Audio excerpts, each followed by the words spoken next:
આપ જોઈ રહ્યા છો સ્પાર્ક ટુડે ન્યૂઝ। બાંગ્લાદેશમાં રમખાણો ફાટી નીકળતા જ તબીબી અભ્યાસ અર્થે ગયેલા ગોધરાના 20 વિદ્યાર્થીઓ અટવાયા છે।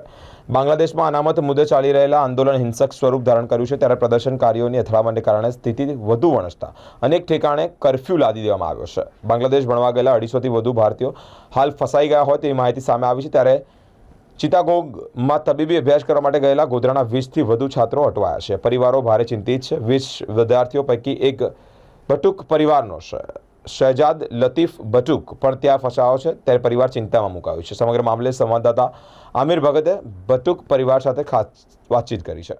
ફાટી નીકળેલ રમખાણોમાં ગોધરાના 20 વિદ્યાર્થીઓ જે છે એ ફસાયા છે। આ તમામ 20 વિદ્યાર્થીઓ જે મેડિકલનો અભ્યાસ કરવા માટે બાંગ્લાદેશ ગયા હતા, હાલ તેઓનો પરિવાર ચિંતિત છે। 20 બાળકો પૈકી ગોધરાના ભટુક પરિવારનો પણ એક વિદ્યાર્થી ત્યાં ફસાયો છે, જેને લઈ પરિવાર ચિંતામાં છે। હાલ આપણી સાથે પરિવારના સભ્યો ઉપસ્થિત છે, તેમની સાથે સીધી વાતચીત કરવાનો પ્રયાસ કરીશું। પરિવારના સભ્ય સલમાન છે, તેમની સાથે વાત કરીશું। સલમાન, તમારા ભાઈનું કયા પ્રકારની સ્થિતિ છે અને શું સંપર્ક થયો કે નહીં? સંપર્ક એકચ્યુઅલી બે ત્રણ દિવસ પહેલાં તો થયો નહોતો, પછી હમણાં કાલે સંપર્ક થયો તો એમને એવું કીધું કે અમારે ઇન્ડિયન એમ્બેસી કોન્ટેક્ટમાં છે અને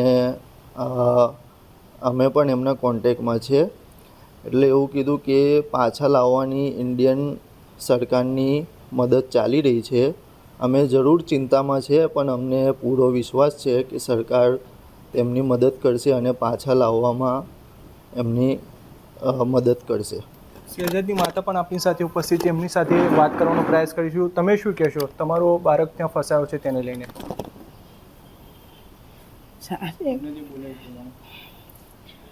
અમે અમારા છોકરાને લઈને ચિંતિત છીએ, પણ અમને સરકાર પર પૂરો વિશ્વાસ છે કે અમારું બાળકને ભારત લાવવામાં અમારી પૂરી મદદ કરશે। ક્યારે અભ્યાસ કરવા માટે ગયો હતો તે બાંગ્લાદેશ?